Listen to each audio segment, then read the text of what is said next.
Thank you, Omni. Welcome back, everyone. I see we also have a few new faces today, too, so welcome to the new people joining us. For any of the new people, just a reminder, you'll see on the screen that people have added their affiliation next to their names. That'll just help us track participants for the workshop. If you could please also rename yourself with your affiliation. So this is day 2 of the data management training sessions for the DFO Coastal Environmental Baseline Program led by the Saint-Laurent Global Observatory, or SLGO. We had a really great turnout yesterday for the presentations on the introduction to SLGO, challenges and best practices in data management, file structuring and organization, choosing suitable file formats, and basic principles of metadata and data structuring. We look forward to continuing the presentations and discussion today, which will focus on practical applications and innovations. I'd also like to thank you all for your interest in these sessions and give a big thanks to SLGO for leading us through this data management training. And with that, I will hand things back to SLGO to get us started today. Thank you. Thanks, Caroline. Hi, everyone. Bonjour. Bienvenue à la deuxième journée. Welcome to the second day of the workshop. So a reminder that the workshop is recorded. Also, we will be sharing the slide of yesterday and today, probably next week. The slide will be shared in French and in English. The workshop is in English and you can activate the translation in your Zoom. Donc, dans la section sous-titres, en bas du Zoom, si vous cliquez dessus, vous pouvez activer la langue parlée, donc l'anglais, puis la traduction en français pour avoir la transcription en direct. Si vous avez quelconque problème ou issue avec le Zoom, dites-le-nous dans le chat, on essaiera de vous aider. And if you have any issue with the Zoom, tell us in the chat. We will try to help you with that. So today we'll dig a bit more deeper in data management. So first part will be focus on the Darwin Core standard that will be given by Jeremy. Then we will go on the value of data dissemination and valorization with Antoine. And then we'll have an overview of how we are using AI in our data management at SLGO. Sorry. So it will be given by Juliette. Sorry. And then after the break, we will have a session about sensitive data and how do we manage to share sensitive data when some information should not be shared. And it will be given by Juliette. I think I've said everything. So if you have questions, please tell us in the chat. We will have a period at the end of the day to answer them and open discussion about whatever you want to talk about data management. A question can be in French or in English. And with that, I think it's Jeremy who will start with introduction to the Darwin Core. Well, thank you, Mathilde. So welcome back, everyone. If you remember correctly, yesterday I said that here at SLGO, we use the Darwin Core standard to when it comes to publishing biodiversity data. So I'm going to start with this topic and for maybe 20-30 minutes, and then I'll give the mic to my colleague Antoine for him to speak, I guess, until the break. So the Darwin Core standard, it's a standard that's widely used. It's actually most used standard to share marine biological data. Many national and international initiatives are using it. So if you are already using this standard, it makes it easier and faster to share your data and worldly, if that's what you're aiming for. It's a format made for integration. It allows to join in the same data set information on species and associated environmental data. I'll show you later on how it can be done. It eases the access to species observations. It's a standard that makes data from many different sources easy to find, share, and use in digital format. And it's also a solution to heterogeneity in sources. It helps to harmonize data that is often varied but crucial to understanding biodiversity. So when you have many organisms and many people and groups that are taking data and compiling it, sometimes it's in different format though. So if we all use the Darwin Core standard, it's easier to just join all of this information inside a single file, for example. So the way it works is it's a set of a couple of files that are interconnected. So inside a zip file. So you'll have a main file that we often call the event core. I'll come back a bit later on what's an event, because sometimes it can also be an occurrence core. But just know that you have a main file with extension files that will complement the information inside your main file. And the way it works is with unique identification codes that you can create yourself, or that we can do as well if you share your data with us. And this zip file is also joined with two XML files, one describing the structure and connection between the files, so between the core and the extension, and another one containing all the metadata. So it then creates in a zip file what we call the Darwin Core archive, and that's what you'll find if you go online to maybe on the OBIS platform, or even on our catalog, you'll find the Darwin Core archive.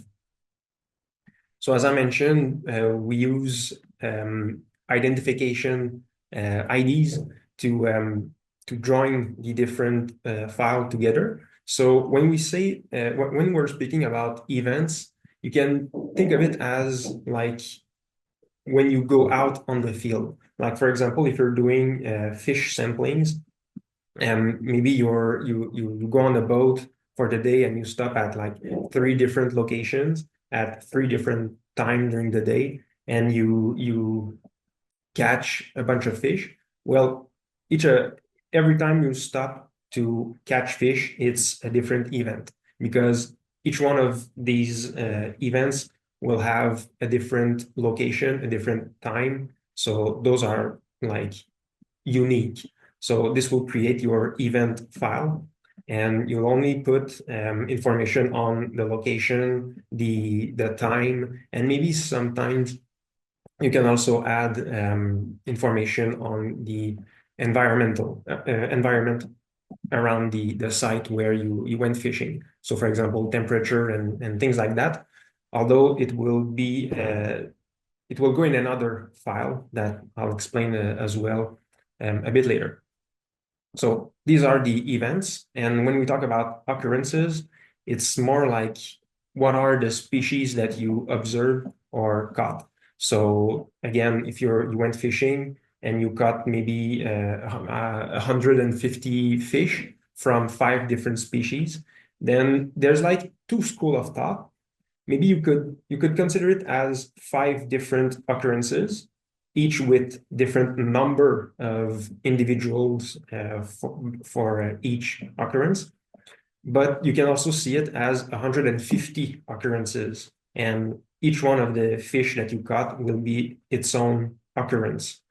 I wouldn't say there's one that's better than the other, but personally, I think that going by species for occurrences is a little bit better, because then you can just describe each species as one occurrence and have the number that you got for each of them as your count variable, like we saw yesterday when you're doing your file. your table. So it kind of looks a bit like this. You'll have your event table. So for example, here I have the event S123 that happened on March 22nd, 2012, sorry. And during this event, I caught two species, so two occurrences, and I gave them the IDs 0321 and 0322, and both happened during the event S123. So just now you can see that the occurrence are linked to an event.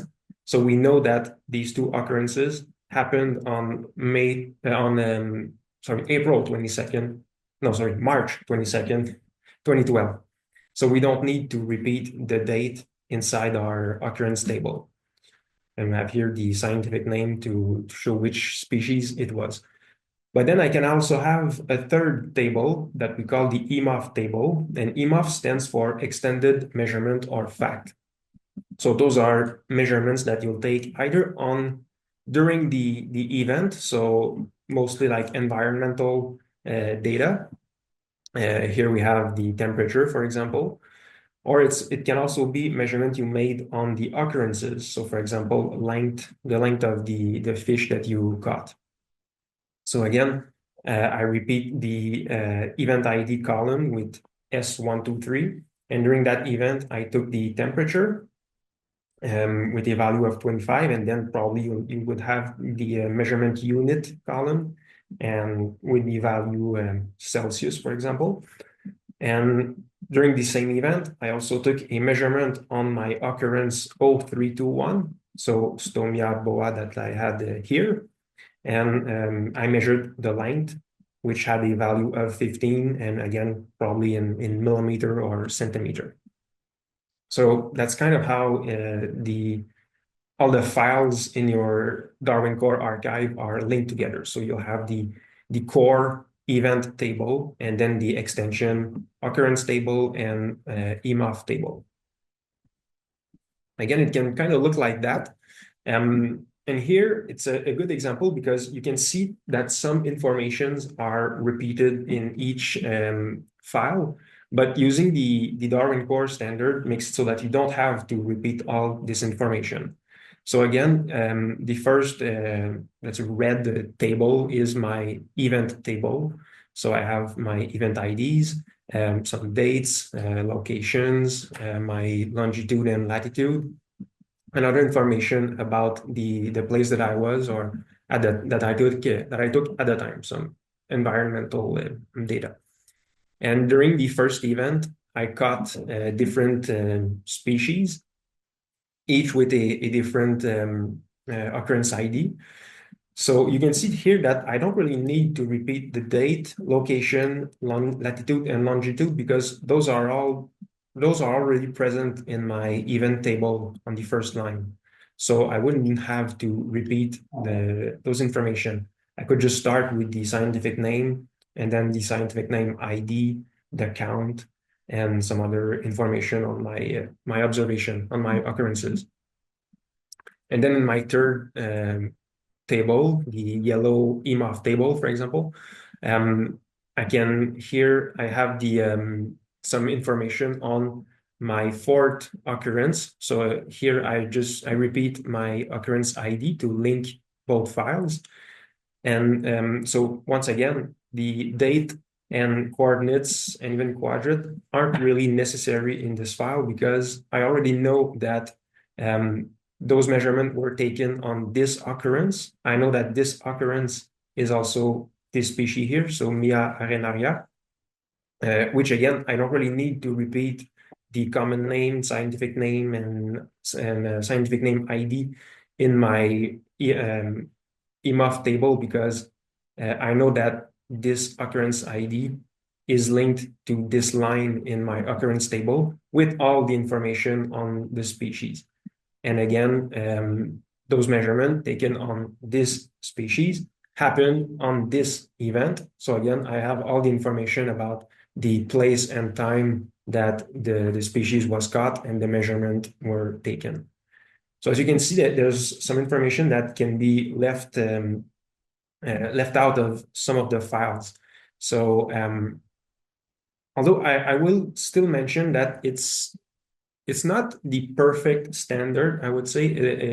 It works very well for sharing information, but if you want to take some information, some data in a Darwin Core standard online, like for example on our catalog or on OBIS, it's more machine friendly than human friendly. It's not a super good format for analysis. So what I can suggest is that you still keep the environmental data with your event in your event tables, and the measurement on your species could still go in your occurrence table, or maybe still in another file, another table. So yeah, like it's the shape your data will have if you share them with us, but we don't really recommend that you reach that standard. Like you can still take some things that you like about this format. Like I said, you could have like a separate table for your occurrences, but you don't need to repeat the date and location, because you could join an event ID in your occurrence table, which relates to another table that you could have in like a separate tab in your Excel file. So the place and time are still linked to all of your occurrences. And when you're creating a unique identifier, you can pick one that's a bit more speaking. Like in the first example I gave, S123, or for occurrences 0321. It doesn't really tell you a lot, and it can be a bit generic. So in the vast number of IDs that are online, you might come across another one that will be the same, and this can create problems. So try to make it as unique as possible. And for that, you can use information that's already in your file. So for example, here, my occurrence ID was created by using the concatenate formula in Excel. So basically, you're telling Excel to pick the value from a column and combine it with the values from another column, and to separate them with a symbol that you prefer. So for example, here I pick the institution code hyphen year hyphen mission number underscore field number underscore and individual number.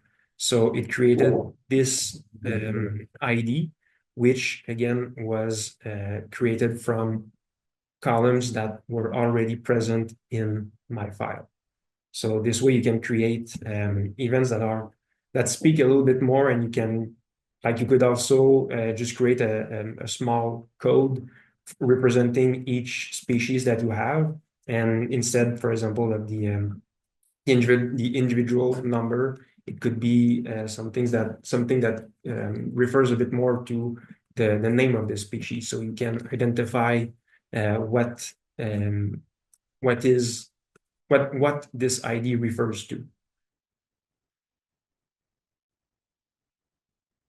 So all this information, as well as the one that we gave yesterday, is also inside our data management guide that you can find on the SciU's website. It's not like a PDF that you just download and you're not aware of any changes that we might make. It's still it's in continuous development. So whenever we're doing some updates, there will be it will be noted somewhere, so you can stay up to date by using this management guide. So yeah, that's about it for me. Leave you with Antoine. So now it's data dissemination section.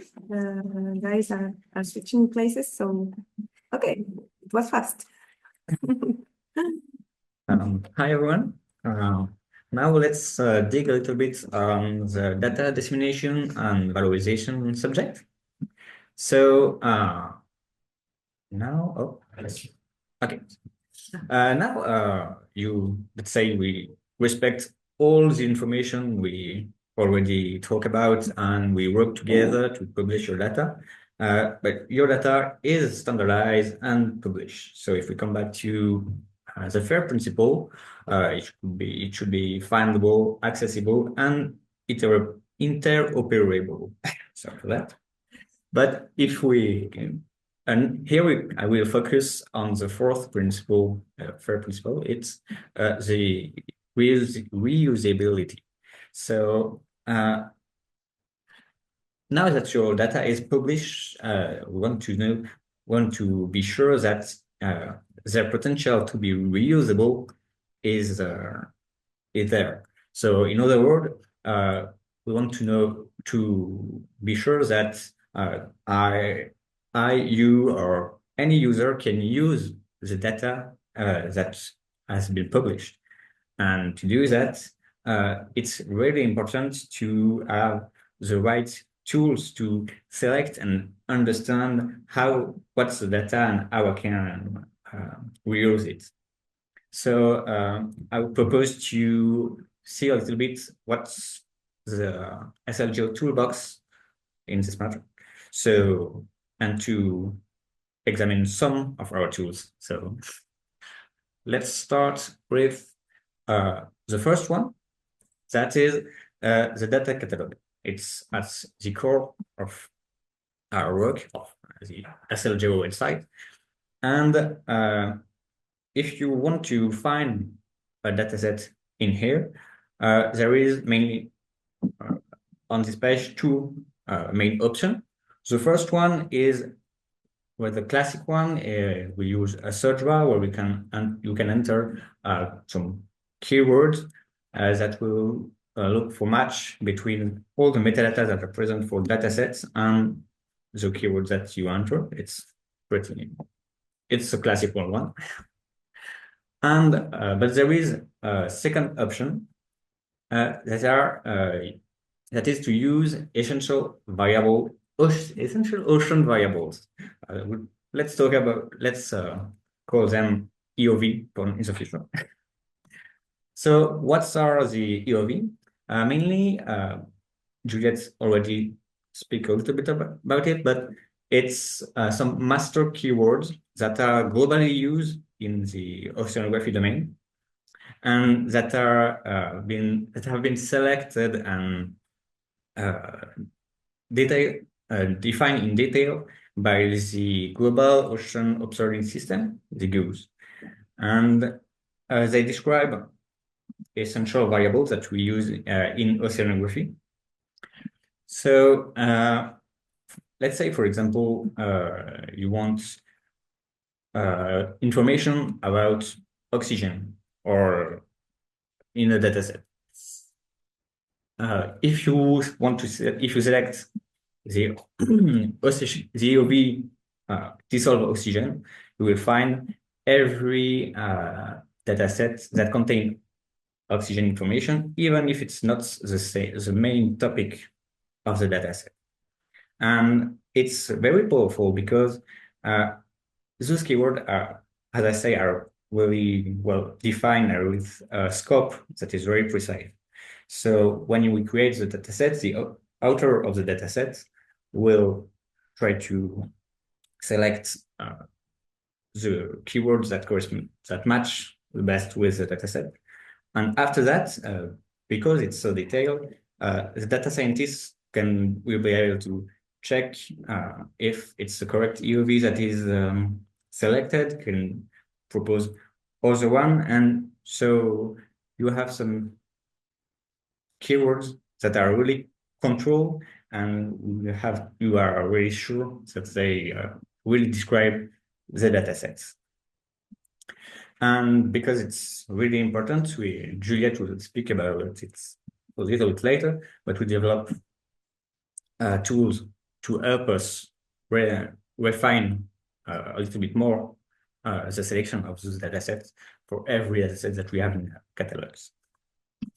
So if I just go to the website, you have those two options here on the main page of the catalog with the keyboard and every ocean variable that are separate by domain, so bioecosystemic, biogeochemical, cross-disciplinary, or physical domain. So, sorry, okay. Now, let's see, you have made a search. You have tried a search with a search bar, or you have select an EOVs, or you want to just see all the datasets that we have in our catalog by clicking here in this button, in this menu. You will land on this page. So the main part of this page is the list of all the datasets that have been found.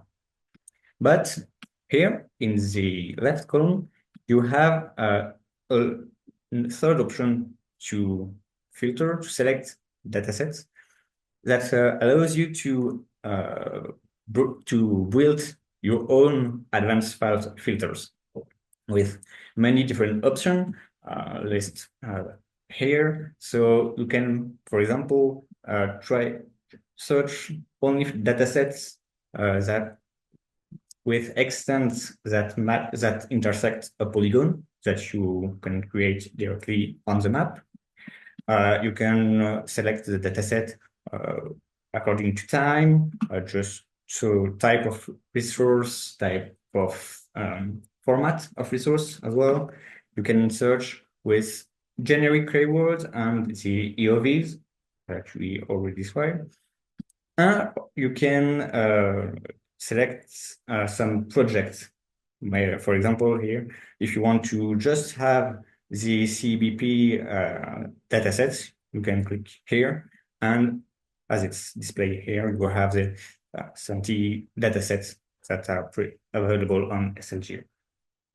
And that's what's very powerful with this advanced filter. It's the filters are cumulative, so you can search a polygon in a project, and after that make research with the search bar, and you can then refine your search a little bit.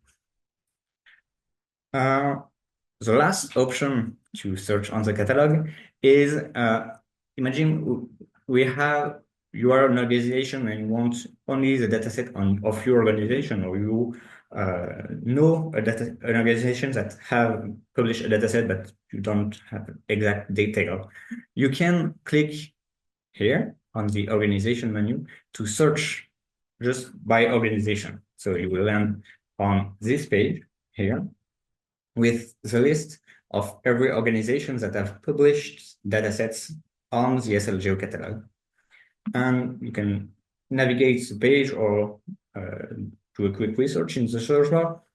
And for example, if you select here the Comité ZIP Gaspésie, you will land on a page like this, but only with the 10 datasets that have been published by this organization. So now that you imagine we have selected certain datasets that can be interesting, but we want to be sure that we can use it and to understand it. So if we click on one dataset, for example, you will arrive on a page like this. Those pages are already as always construct on the same pattern. So on the left side, you will have the publishing organization tag with the name, logo, description, and a link to their website. And on the main part of this page here, you will have all the global information that we have on the dataset to allow you to better understand what's in the data that you can download. So first you have the title of the dataset. And then the permanent identifier here is DOE. That will refer to the main page of the dataset. If it's a DOE that has been created by SLGO, it's mainly referred to this page. After that, you have a descriptive abstract of the dataset, and I will insist on the descriptive part because it's a little bit different that's what we are used to for a research article, for example, because there is not or very little interpretation or discussion about the data. It's really focused on what's in the dataset, what are the processes that can have been used to treat the data, when data have been collected, where it has been collected, and a little bit of context of why. So in an ideal world, just with this abstract, you should be able to understand, visualize what's the dataset will contain. After that, you have a really important piece for the reusability side of the FAIR principle. That is the license. So it will include all the information that's the way that you can use the dataset. So let's say you want to play with this data.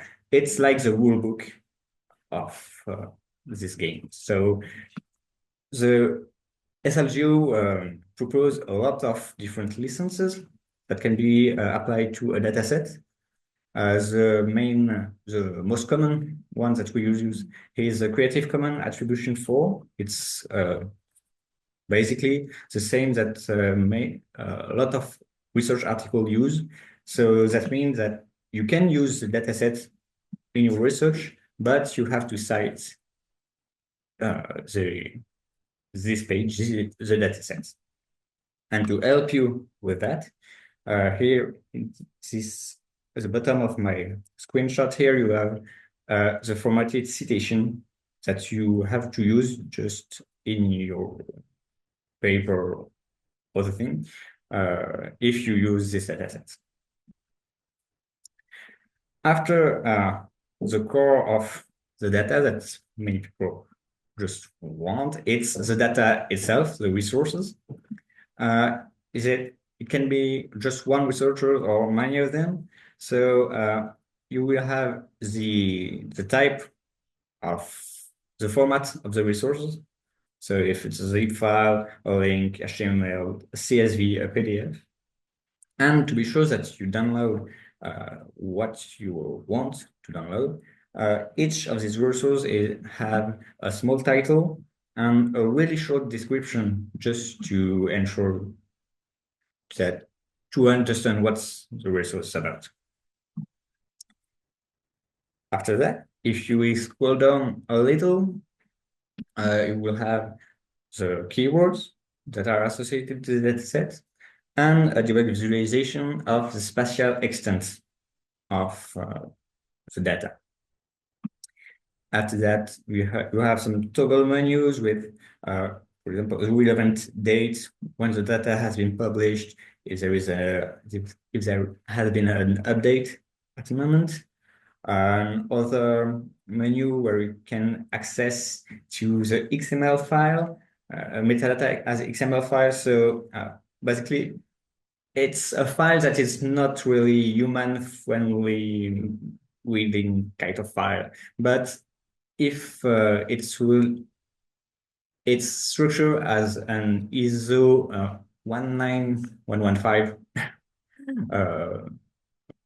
structure. So your computer will love it if you want to just automatically extract metadata for datasets, or if you want to harvest a lot of different datasets automatically. The next section is the contacts. Here you will have all the persons that have been that are linked to the dataset with the name, their affiliation, contacts, and very importantly, their role, what they have, what they do with these datasets. You can see that the number of contacts can be greater than the persons that appear in the citation. It's because the author choose which contact will be present in the citation, but here you can really contact person because of their role. If you have a question on the transformation, you can contact the person that process the data or so on. And you will have here a point of contact, for example, to be sure to contact the good person. After that, here you have additional info that if there is other information that you don't already have here, it will open an other table where you can see some information about the spatial extent of the data sets. The status is this data set finished, completed, or are there updates that can happen in the future? You have the EOVs, there's a project, for example. So now you can select directly in the catalog datasets that interest you, and you can understand. But if you are a little bit like me, that you want to visualize spatially where the dataset are to be able to select it, we'll have another tool that is the catalog map. I didn't precise, but when you will have the PDF, the slides, the blue box here are a direct link to each of the tools that I'm presenting. So let's dig a little bit with the catalog map and the one that is that have been made for the CEBP program. So here you have the map with that is a bilingual map. You can see it or in French or in English. You will have some information shortly about the CEBP. And if I come back on the map here, on the main part of the map, you can just easily navigate between the data sets. On the left side here, you have a list of all the data sets that are present in the map, in the CEBP program here. So, and you can make a search, apply some filter with here's the search bar, and here other specific filter like the organization. Maybe you want DFO, just the DFO dataset, so it will text here, and in the dataset list you are only the datasets that are being published by DFO, or you want to select a project because some dataset of included in the CEBP can be included in other projects. You can make a search by EOVs or according to time, for example.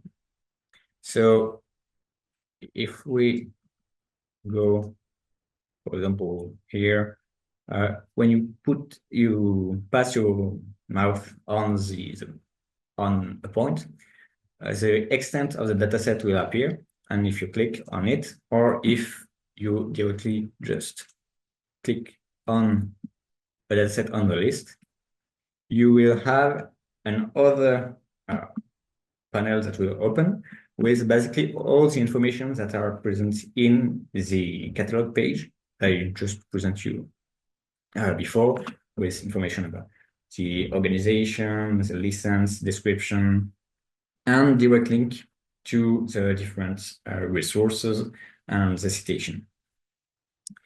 So come back here.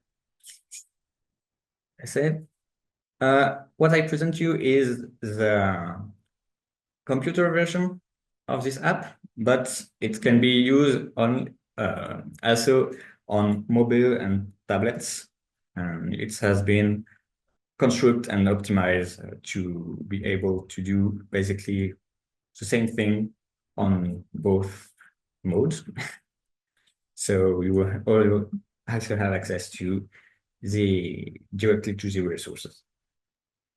Now, with those two tools, we will search for entire dataset, for global datasets, but we don't look so much about the data itself, because the resource can be CSV or other formats, but for physical, geochemical, or geological datasets, we use an other tool to easily navigate in the resource itself, that is AirDAP.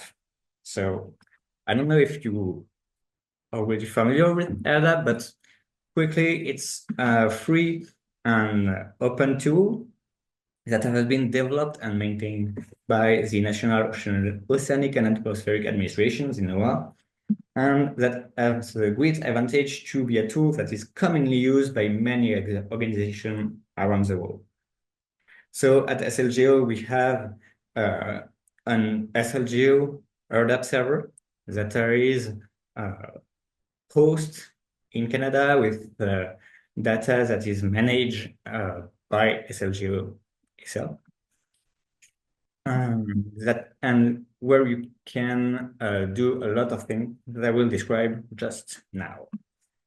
So here is the main page of AirDAP, but you mainly never see it because when you click on the resource, you will directly be landed on the dataset page itself. So let's be honest, it's not really appealing right there like that, but it allows you to do a lot of stuff, to explore in depth really the dataset and to use it really efficiently. So if I just show you the different option here, you can have here the different variables that are included in the datasets, and you can just add some filters or create subset.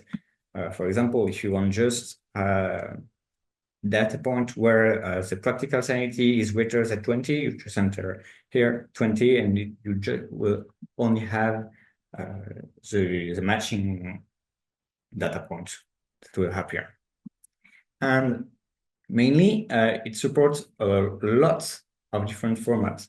So maybe you want to use it as like a CSV file or Parquet file, NetCDF file. You can export the dataset in the format that you want. And it supports a lot of different file formats. So if you want to just explore it before to download it or use it, you can just select the HTML table format and click on Submit. And if you do that, you will have an overview here of the dataset itself on an HTML page, or that you can explore. Or you can here go on the metadata tab here, okay, here, to have all the information that we have on the dataset itself. So that's the global metadata that will describe who's the author of this dataset, geospatial extent, history, different instruments that has been used, keywords, title, and so on. And you will have metadata about the variable itself, with its units, instruments that have been used, a small description, and that's really important, a standard name. Standard name that in AirDAP follow the CF convention mainly. So, and it's allowed to compare different data sets, and to be sure that if you want to compare temperature in one data set and temperature in another data set, if they have the same standard name, you will be sure to compare the same kind of temperature. Is not the best example for it, but for example, say pH. If you want to, there is a standard for pH in NBS scale or for total scale. You want to be sure to compare the same thing. Because there is a standard name that is different for both, you will be sure to not compare apple with orange or kind of thing. So now you can access the data, you can understand the data, but in ADAP you can also directly visualize some aspect of the data with the makeup graph here too. When you click on this button, you will land on a page, a menu like this, where you can choose what appears as an x-axis, y-axis, which variable will define the color of the point. You can make some subsets, some filters, and some managing of graphical aesthetics of the graph.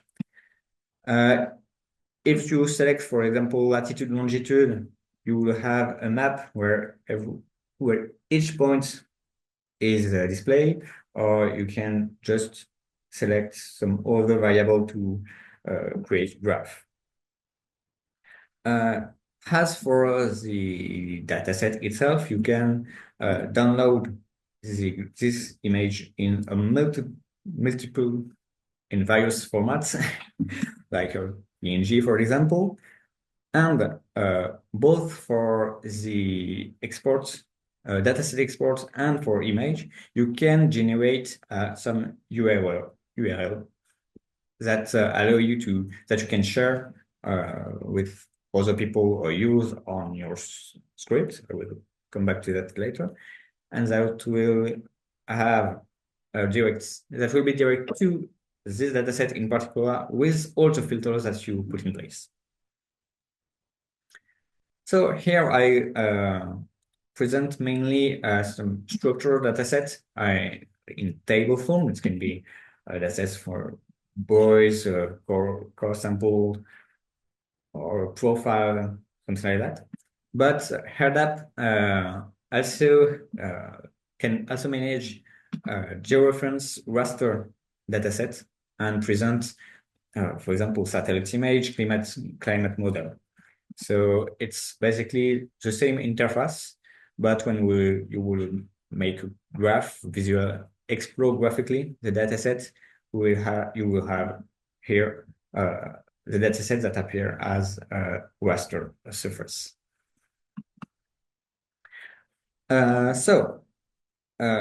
Here, now you can access the dataset, you can generate the URL, and I said that you can use it on the script. Like it exists direct some package, like if you use R, it's the AirAdapt package. If you use Python, it's the AirAdapt package. And a big advantage to not go on AirAdapt and download data, mainly first, you don't have to use the interface of AirAdapt, but also you will be able to work directly on the raw dataset. If you remember yesterday, we told you about it's important to maintain a raw datasets file in order to not put an error to it.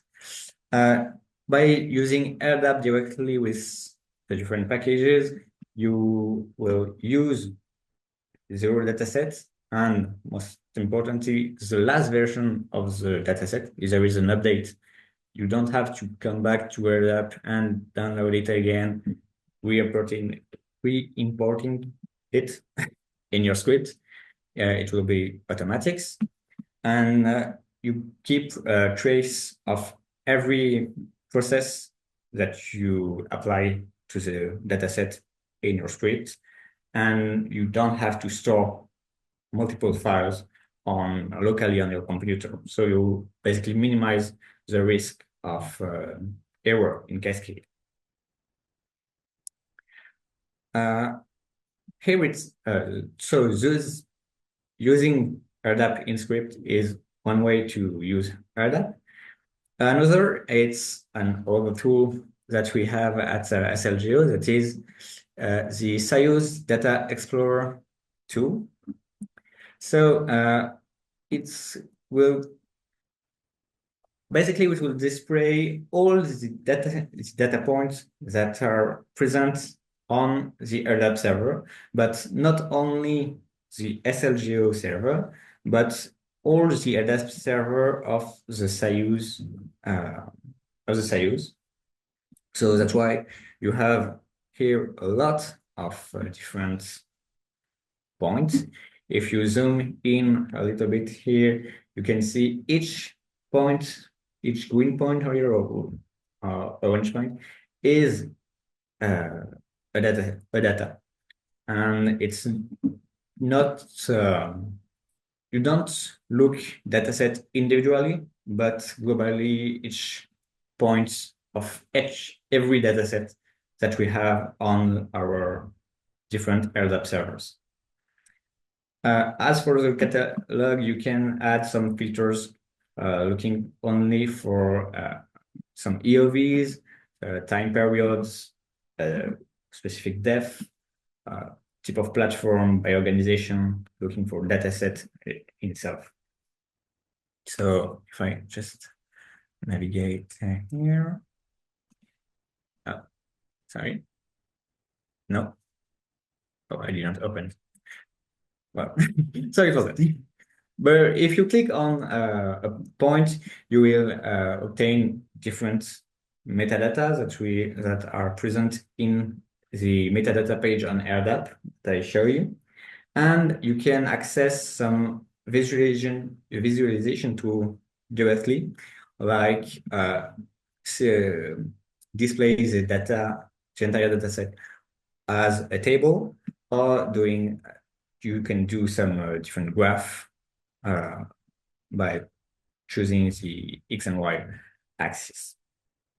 So here it combines the graphic exploration of RDAP, but with a spatial search of each point on a map.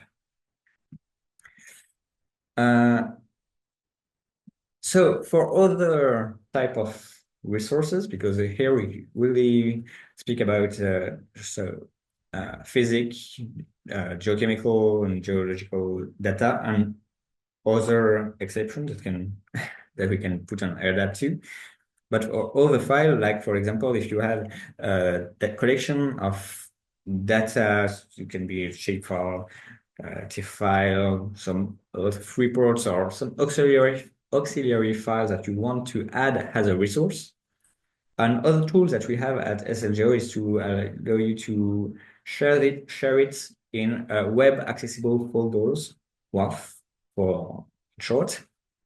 Basically here in the resource, it's a collection of reports that we have that is linked to an HTML page, WAF, that present like this. So you will land on a page where there is the different directory with hierarchy that is respected relatively to what's the content of the WAF. For example, here your collection of reports, collection of TIFF, collection of folders, and in each folder there is a collection of shapefile. So it's very powerful because you can do a little bit all that you want to share data in a structure or file organization structure that you want.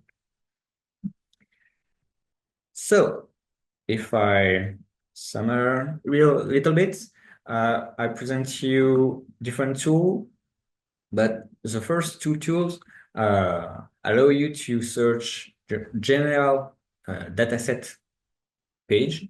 It's the SLGO catalog page, data catalog, and the catalog map. And the structure tool allow you to dive in a little bit more to explore the dataset itself. But as I said, CDE is mainly use AirDAP data, so you will only found geochemistry, geology, and physics in it. But for the biological diversity data sets, other structures already provide some useful tools, so I don't present it here, like for example, the MOBIS mapper. Yeah. All those tools are publicly available for every user of the SLGO catalog. And we have internally some internal tool to better manage our data integration that Juliette will speak about just now, I think. Yes. I'll stop sharing screen.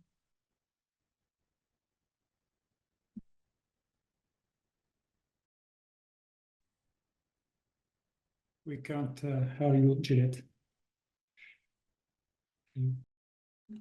Voilà.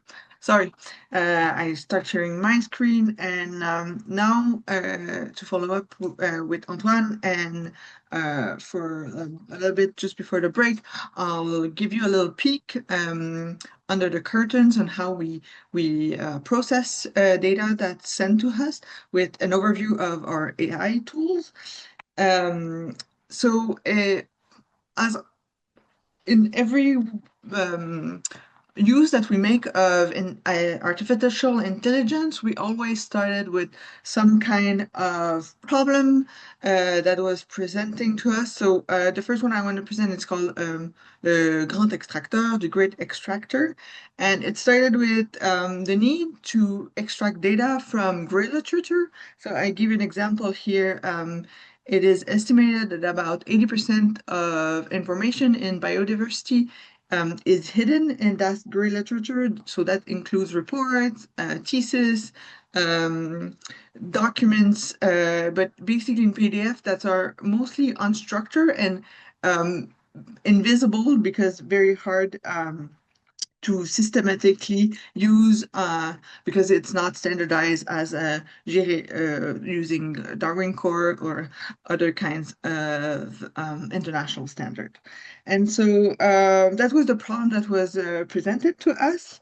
And it was really time consuming and difficult for the data scientist team internally at SLGO to find ways to extract all the information content, and which is usually very interesting and data, but often hidden. And so in collaboration between our development team and our data team, we are looking to extract first of all the metadata. So the usual suspect, the time, all those kind of things that we presented as metadata, but also essential ocean variable. You've heard that word many times over the last 2 days. So those are very important variable to observe change and monitor change in the Earth system. And again, they are interoperable with other systems, OBIS, GBIF, and so on. And so allowing to extract that data would makes those reports well characterized, and in the end up in the hands of the right user. So people who are looking for information about, I don't know, fish abundance, they find the right kind of report, kind of PDF that they're looking for that are going to tell them about fish abundance in this case, or the presence of marine turtles and so on. Ultimately, what we would like to do is to be able to extract tabular data as well from this gray literature, but that's still a work in progress. As you might know, AI has evolved quite a lot over the last few years and even months, and so the work we've been doing that was partly financed by the Ocean Supercluster, OSC, has been changing a lot because of those evolution. This slide is there to give you kind of an overview of the steps. So basically, we enter a text file, a PDF, a report. There's a prompt that we came up with in collaboration between teams. This is then sent to a LLM, large language model, and the output is catalog ready in a JSON file, meaning that it is also compatible with the metadata entry form that we presented yesterday. And so to come up with those steps, and especially the prompt, there was a lot of back and forth between the development team and the data team. So the data scientist and the data integrator at SLGO had to kind of spell out the system that they used before to extract those metadata manually from those text files. And on the other end, the development team had to translate that into a prompt that was meaningful and that could replicate that intellectual effort that previously was done by hand by the data team. This is an overview of the interface. So basically, we upload the data in the first step, then we extract it. It gives us a result as well as a confidence level, a justification, very important for that choice, a reference from the text that can be validated or not. We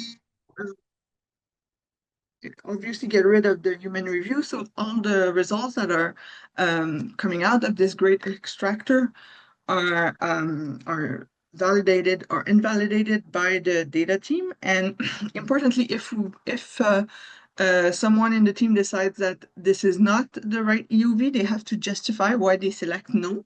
And this answer then feeds back to the model to improve it over and over again. Yeah. Another feature that we've developed is called the Great Validator. And a little bit in the same way, this helps us identify outliers. I think there was a question about that yesterday. So this is what I think Jeremy was talking about. This Great Validator is helping us identify outliers, geographical referencing errors, as well as propose a control vocabulary for a species name. Again, all this work was done by hand previously, and that's why we feel confident that in collaboration, both the data and development team could make a AI that was that could be trusted, because we had done that previously for many years. The last thing that this Great Validator does for us, or assist us to do, I should say, is to check for sensitive information. So again, we designed a prompt that was there to identify phone numbers as well as addresses and names that might not be for public viewing. So it's a little bit similar to the previous interface. We enter we import the file that we need to be checked, and it gives us a answer with identifying what should be filtered, might need to be filtered out. And again, this is verified by the data team. Because just as a reminder, once things are on our portal, it's accessible for public viewing, both by humans and machine. there's several impact and added value, but there was also risk to add artificial intelligence to our processes, and I just want to come back to that to conclude. So on one hand, it strengthens the FAIR principle. It improves the quality and interoperability of the data on our portals. It makes data visible that wasn't before. So all this gray literature that was hidden is more usable because it's mixed with the right EOVs, which wasn't the case necessarily before. It also removed personal information, so increase the quality and make it more shareable. And it frees up times for the data team to ingest more data into a process and to be assisted by this kind of AI. And but as we did that, we didn't want to shy away from the difficult question and ethical responsibility of using AI. So our coordination team, as well as the development team, did a ethical and legal review of the use of AI, especially in Europe and Canada. And we identified key conditions of the use of responsible AI, transparency, meaning that we share with our partners whether we're going to use AI and we respect the choices made. Understandably, we had some partners that were cautious about using AI to train our models, and we always respected those choices. Safety, very importantly, explicability, meaning that the results that we get from our AI is not understandable. It's understandable by us as why we get those results. It's not kind of a black box. We also evaluated the human impact, both internally and externally.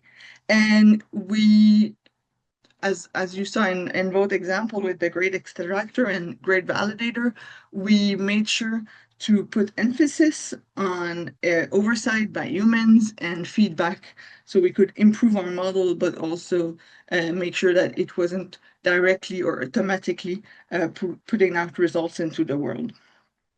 And so that's how we developed AI that we think is trusted, and we're moving to keep up with what other repositories are doing, our catalogs are doing, but also moving cautiously in this new kind of work environment.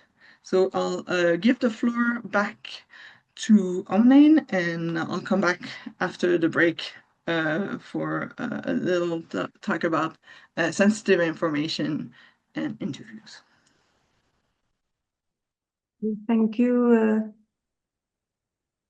Thank you, Juliette and Antoine and Jérémy, for this first session in the. And so I don't know if anyone has any question before that we get to the break sessions. So you can raise your hand using the Zoom icon or write a question in the chat if there is any questions. If not, we're going to the break. I'm giving you just 10 seconds. Okay. So like yesterday, we are going back from the break at 2:15 Eastern Time. This time we are saying it. Nous allons prendre une pause de 30 minutes, reprise à 2h30 de l'heure de l'Est. 14h15, pardon. Désolée. Donc 14h15 heure de l'Est. 2:15 Eastern Time. Thank you.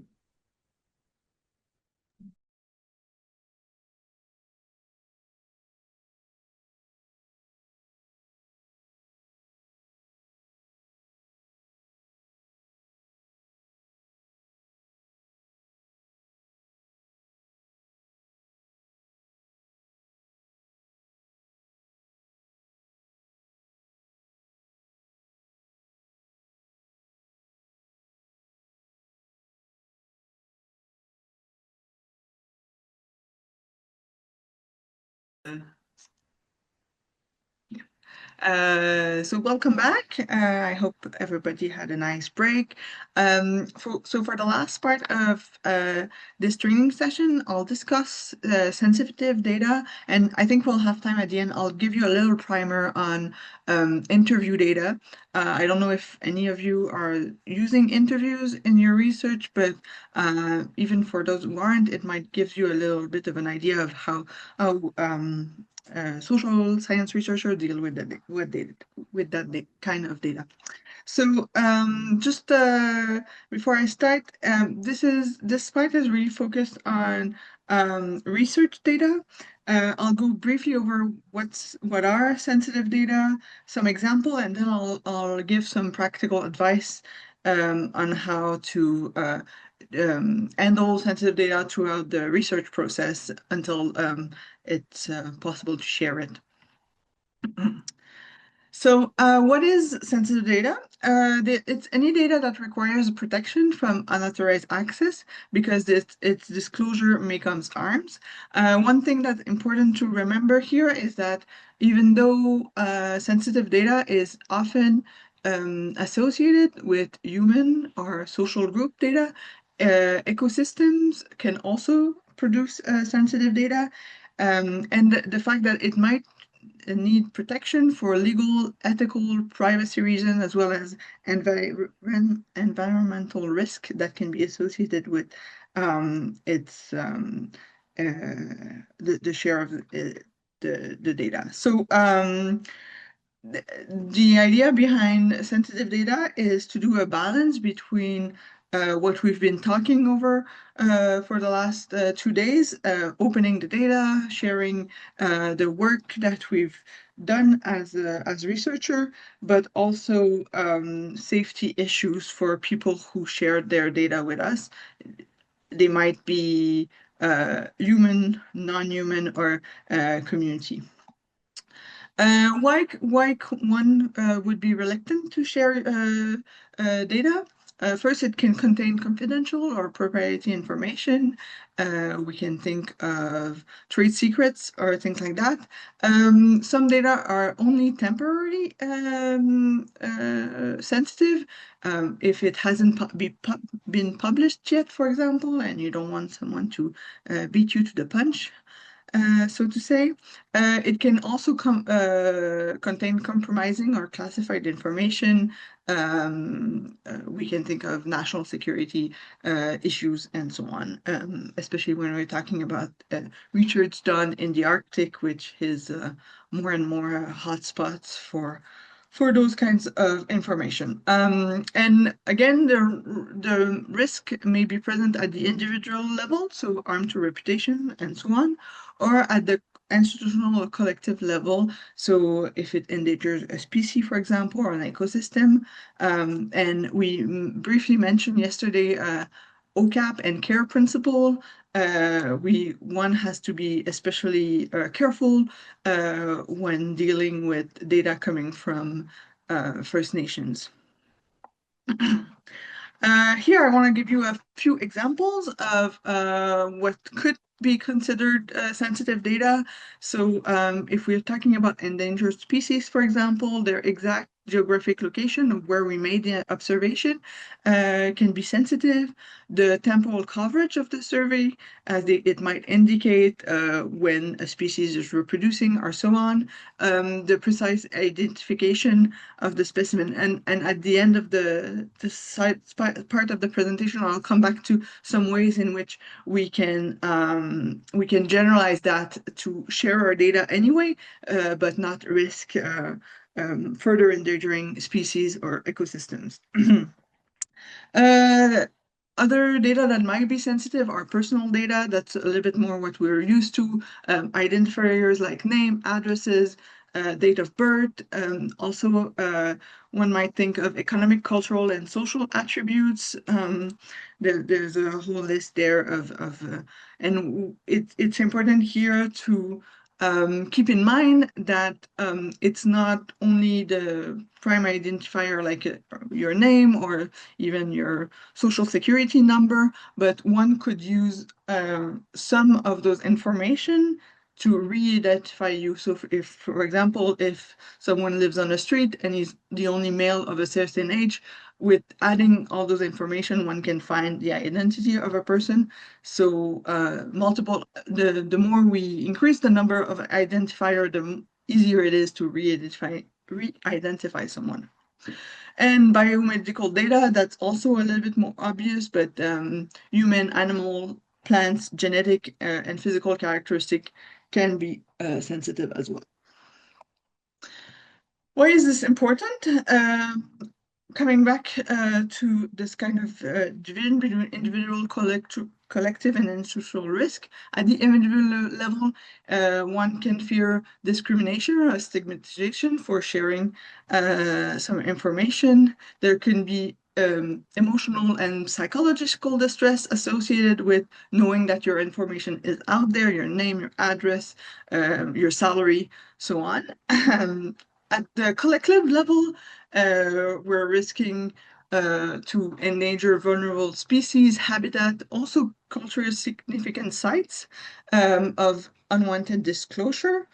And institutional risk are carried through legal and regulatory penalty that can be imposed in case of non-compliance for a researcher, for example. And ultimately, those culminate in a lack of trust in research. So the more researchers are unaware and don't apply the necessary protection to sensitive data, it's risk losing trust in research on a more global level. So how do we determine the sensitivity of our data? Ultimately, this responsibility is held by the data producer, but there are several implications or factors to be considered in making that decision. The first one is, of course, if you're working with a participant in your research, it's the agreement you made with them on how their data would be used, shared, analyzed, and so on. The second factor to consider is the policy of your institution. So if you work for the government or a university, that might not be the same rule that apply. And finally, there's the importance of the legal framework in which we work here in Canada, for example. And it's important here to underline that Quebec has a very specific and more stringent law on personal information called Law 25. So you might want to look into that if you work out of Quebec. So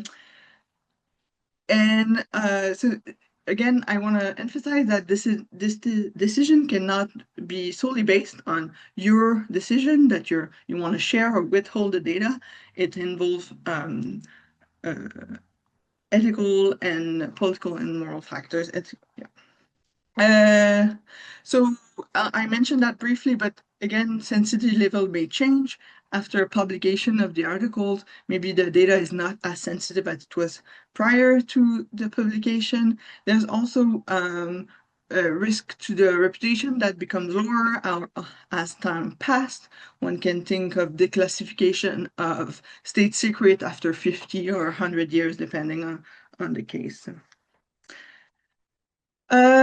Here we came up with a classification of sensitivity in research data. It's based on Compute Quebec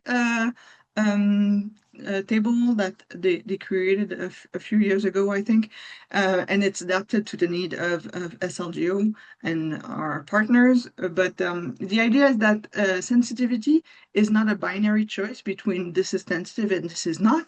It's more of a spectrum going from minimal risk, so the data can be open and shared relatively easily, to very high risk, where the data should not be shared under any circumstance. We can think here about national security data, genetic data, and this is the data where we should apply the more protection to. In between, we have two other level, high, where again the data should be also protected. Here I put sampling site, the pre-publication data set, again, not shareable. And in the second category, moderate, we see anonymized interview transcript. This could be an example of data sets, or we could think of tabular data once they've reach a level of generalization where it's no longer risky to share it through a portal like SLGO or others. Sensitive data throughout the research cycle. So at the planning stage, we should ascertain that we have informed consent. So this applies particularly research where we have human participants. This is harder to ask for from animals or plants or water. But at the planning stage, we should strive for informed consent. Of course, when we work with lands or water that are belong to First Nation, informed consent is also important in gathering the data and how we're going to collect it and so on. At the processing stage, it is advisable to anonymize or pseudonymize your data before analyzing it. And at the dissemination stage, it's important to think about issues like controlled access, partial dissemination, rather than just completely open data sharing practices. So I'll go through this stage now a little bit more on a practical level on how kind of tools you can use or strategies you can use to ensure that your data is safe or as safe as possible. So in terms of storage,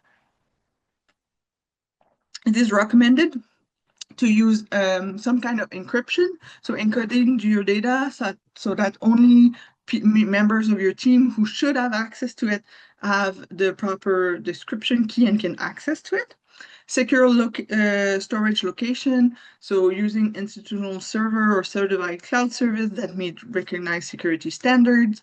And so usually the rule is 3 different location, 2 different formats, and 2 different location where your storage is stored. So if in an event of a flood or something like that, your data is secured. Control access mechanism. So again, just allowing access to those who need the data to carry their analysis or their work. In terms of analysis, I put 4 main strategy that one can use to desensitize, so to say, your data. The first one is aggregation. So this means providing summary value rather than individual ones. So one can think about sharing the median salary of a research group, for example, instead of individual ones. We can also generalize by reducing the precision of certain variable, and we'll see that on the next slide on how this can be done. We can use a polygon rather than the exact location of a certain observation, for example. Anonymization, that means removing all direct and indirect identifier and making it impossible to re-identify. This is the more stringent option. We also could use pseudonymization, mean replacing the identifier and keeping a key that can allow re-identification. This is sometimes necessary and justified if we need to recontact some of the participants later, for example. And here, Open Air Amnesia, the link that I put here is a link that enables anonymization on a larger scale of data sets that might be useful. 2 very important information I need to add to this slide is the fact that you should be systematic when you do this kind of work. So don't do the half of your data sets and leave the other half not generalized or not aggregated. You should keep a log of what you're doing so we can retrace your steps and you can know what was changed and how. Even though you're, for example, for anonymization, you're not keeping the previous identifier, you're still keeping a log of how this process was done. This is really important. You should also be careful of outliers because those, even when they are kept in the data set, they can be more easily identified. So if most of their observation were done in the Gulf and you have one that was done in the Arctic, it can be more easily identifiable what kind of species you observe in the Arctic rather than in the Gulf, and so on. And last thing, it's important while you're doing those steps that not to do them mindlessly, to keep all the information that's important to your analysis. I'll give you a little example. So if I'm interested in political attitude towards climate change and age, I'll keep the age variable because that's that's the variable of interest of my research. While I can reduce the location where people that I interviewed are located or live. But if I'm interested in a difference between people living in urban area versus rural area in terms of their political attitude toward climate change, then this is the information I'm gonna keep precise, and I'm gonna generalize rather their age by putting them into larger category 19 to 25, 26 to, and so on. And so it's really important to know while you're doing this kinds of modification to your data sets, what kind of question you're asking, and to think a little bit about how you're going about these processes. Here, so as I said, I'll give you a little example of what generalizing information on a data set about biodiversity can look like. So this is a tool from OBIS. We talked a little bit about OBIS over the last 2 days, but basically they offer what they call a WKT polygon, and it helps generalize where the species was found, and it kind of blurs the exact location of endangered species. This is how it would look in a table. So here I have the occurrence ID that I kept as is. The requirement for the ISO norm is only to have the year. So if the time of the year where you did your preservation is sensitive, you could generalize it to a whole year. The latitude and longitude have been replaced by this footprint WKT. The scientific name also have been changed. We changed the rank of the taxonomic rank, where we don't identify the exact species, but more their class. And we didn't say the exact number of species we found. We put NA instead, really important, again, not to leave empty cells here, to put NAs. And we just noted whether the species was present or not. So in terms of sharing your sensitive data, there's a few things that one needs to be aware of. First, assessing the risk, both for your human and non-human participant, as well as the ecosystem, and respect the decision that were made by the participant. We might think that our data set is very important and very interesting to share, but those agreements are the foundation of doing research with human participants and to encourage further participation in research. Be aware of the legal framework again, use ethical judgment, and here advise always to discuss this subject with peers. That might be very helpful to determine what's the best course of action, and adapting protection measure over time as data gets less or more sensitive. Yeah, so I'll leave it at that for sensitive data, and I'll do the little primer on interview. So what is an interview? An interview is basically a data collection method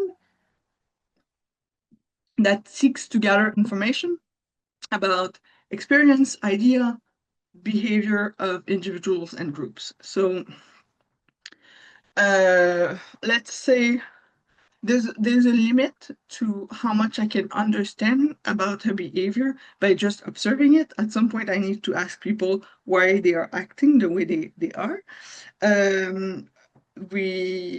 We cannot know if people are going to respect a fishing quota, for example, if we don't go ask them whether they're going to do it and why, if so.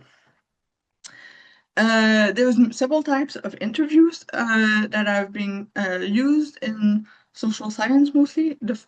They go from a more structure with predefined questions that are always asking the same way and that are easier to compare, to semi-structure where some specific questions are prepared, but it allows for more to explore emerging themes as the participant answers, and completely unstructured, which looks more like a free-flowing conversation with the idea to discuss one or two themes, and this is often used to collect medical history or history of activism and so on.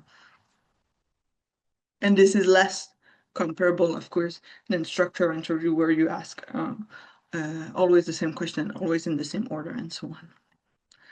So during an interview, there's a few things to keep in mind. First, that one becomes good with practice. Usually one's first interview is not their best. It can be conducted in group or individually. It can be recorded or not. This is again coming back to the sensitive data we discussed just a few minutes ago. This is important to discuss that and to get the consent of the interviewee, whether they are going to be recorded or not, and what is going to be happening with that recording, whether it's going to be destroyed at the end of the study, whether it's going to be kept by the researcher. It usually happens in private. But there are some cases where a public interview is advisable, for example, when there's security issues at risk, and so on. And the most important thing is, and it can seem a little bit on the nose, but during an interview, one is there to listen and to gather the ideas, the thoughts, the perspective of the interviewee, and not to listen to one's own stream of thought. Again, coming back to what we discussed earlier, informed consent is a critical part of interviewing. It's the process by which the participant is asked in clear terms and provided clear information about the purpose of the study, its risk, its benefit. It's really important to emphasize that sharing is always can always involve some risk, and where they ask voluntarily to take part. Informed consent can ask for a written and signed document, but can also be done verbally, depending on the type of research we are conducting. Also, in some university, it's important to note that there are ethical boards, IRB boards, who will sometimes ask for written consent, but it really depends on the kind of rules and regulation of each university. It's also important when discussing informed consent, that one gives their participant the opportunity to retract at any point from the study, either during the interview or even after, and that their data is going to be removed from the data sets if they choose to do so. Sometimes it can be important to keep a record of informed consent, even if done verbally, with the names and contact of people, to come back to them if, for example, one needs to get their approval for a secondary use of the data and so on.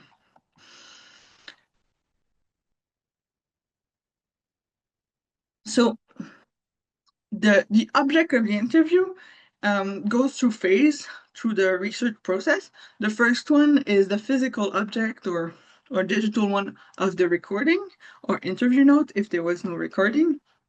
This is highly identifiable usually and should not be shared outside of people who need it for analysis. Usually it's destroyed at the end of the study.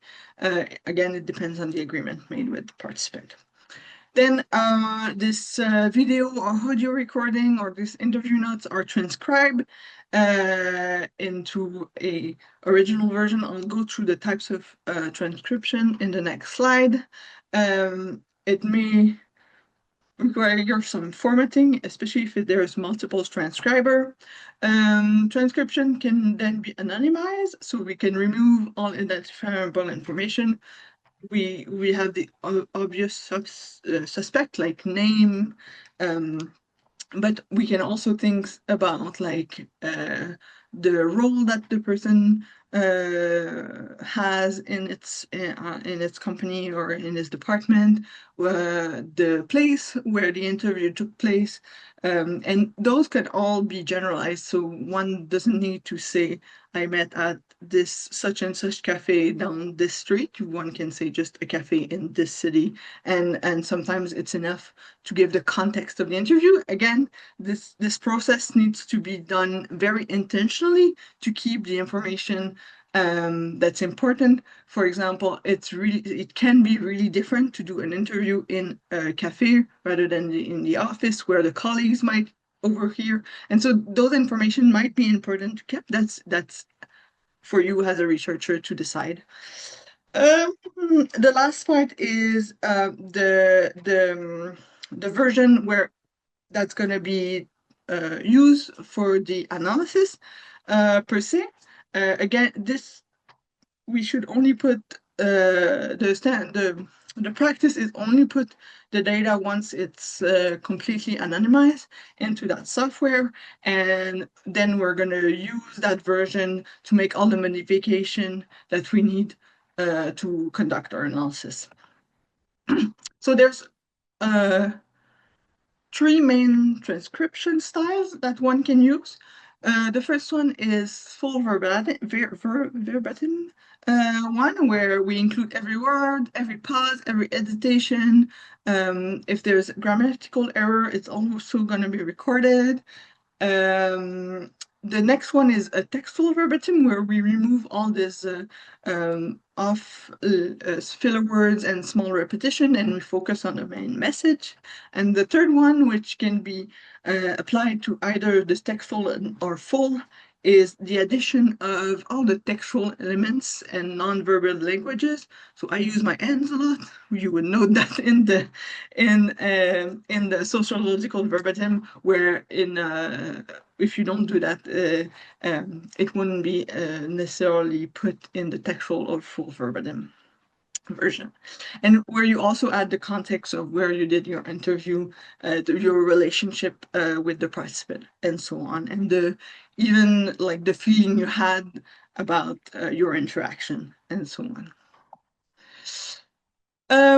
Transcription. So that's the part where you basically listen to your interview, your audio version, and try to write every word or just the main message of the interview.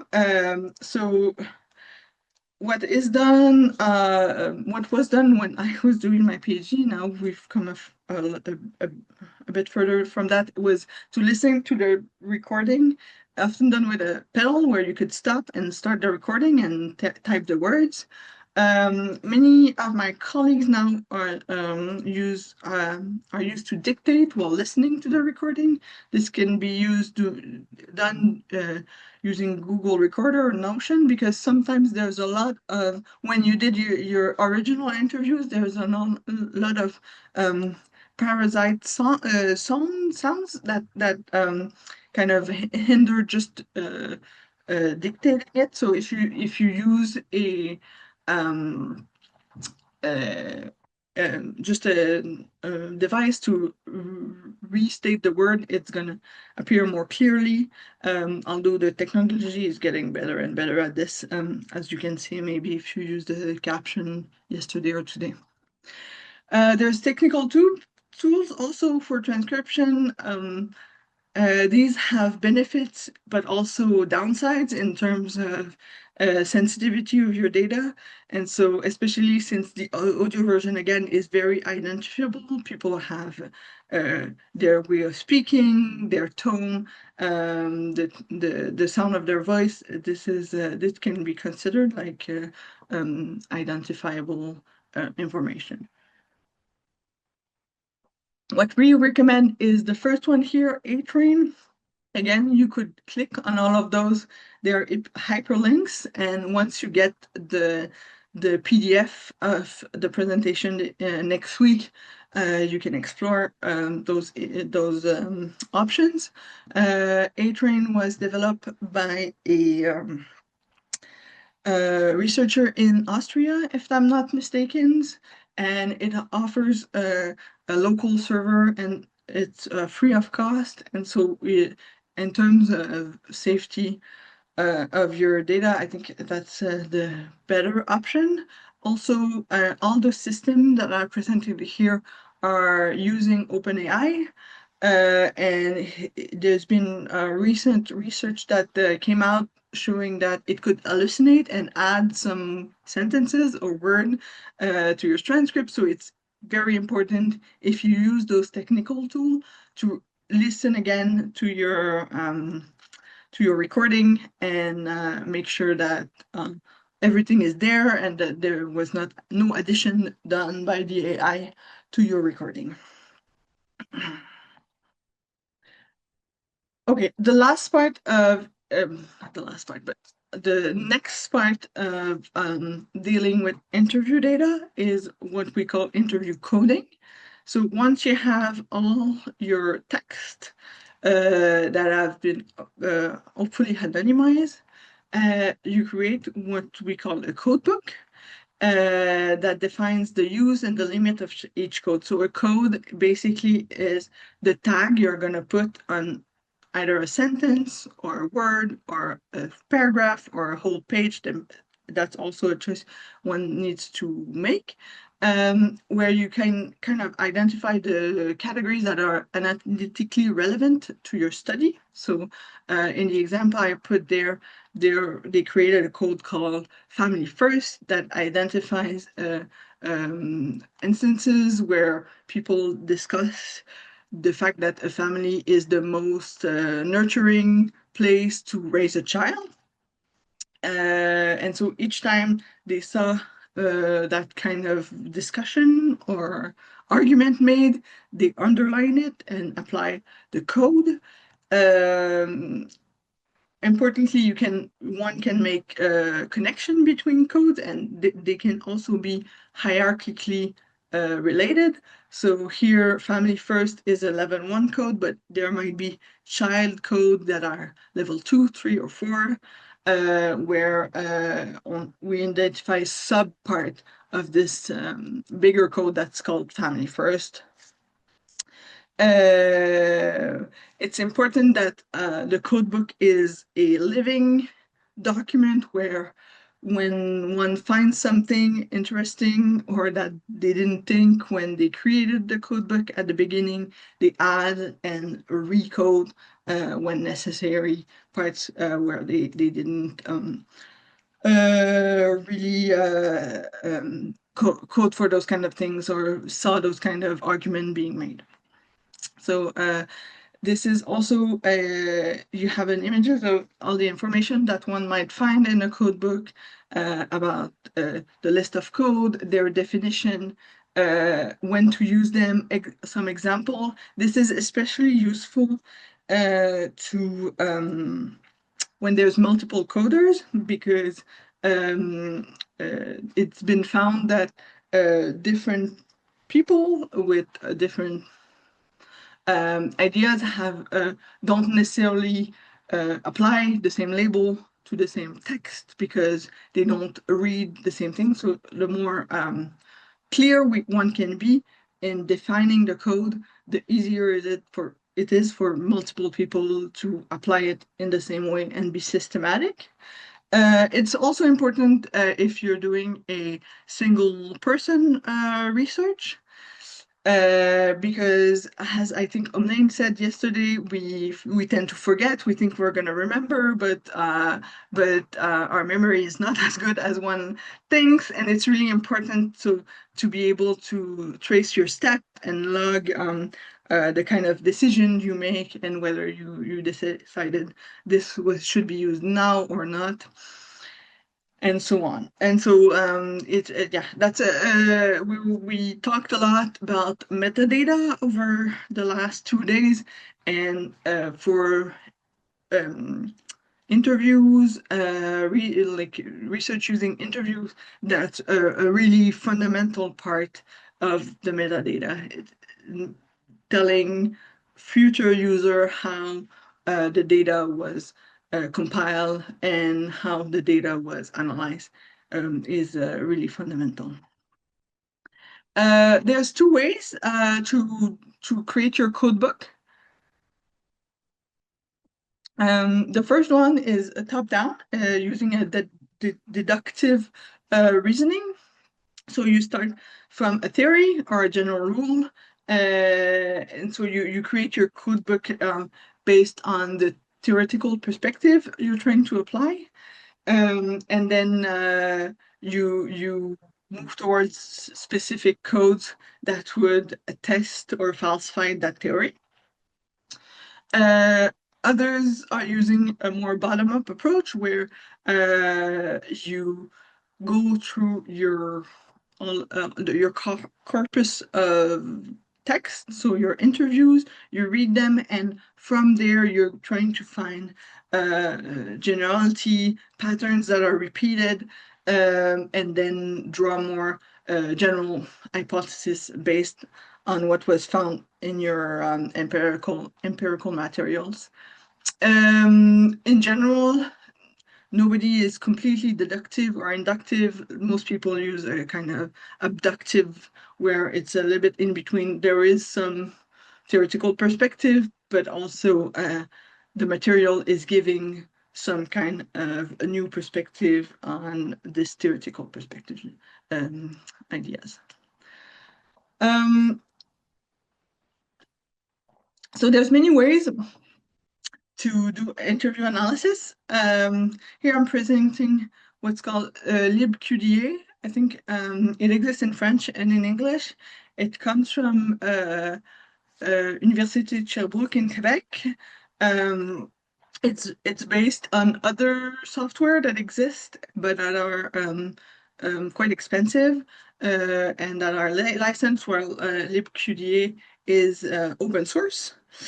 And the idea is basically to put all your corpus on that software, and to once you've labeled using your codebook the different parts of your text, you can see if some code overlap, so you see them at the same time. So when people discuss climate change, they discuss the importance of preserving the earth for the next generation, for example. So one could make an argument about this kind of link between perspective for the future and having children and attitude towards climate change. We can see the exclusion of 2 codes that never occur together. So again, people who don't consider climate change an important issue, but also their professional field as a link with that. So that kind of exclusion. One could also find causal or narrative inference. So the same story kind of repeating itself. And this is why the codebook is such an important step of the analysis, because by making a good codebook that really makes clear the kind of main theme that people are talking about in their interview, it can make those narrative and causal inference appear more clearly for the researcher. And it's really hard to see by just reading the text and not generalizing it in some fashion. There can also be dependencies, so if I see A, then B appears later in the text, and so on. Yeah, so that's the end of my presentation for today. We're here for the next few minutes if you have questions about any of the things, even if you want to come back to what was said yesterday, we're very happy to answer.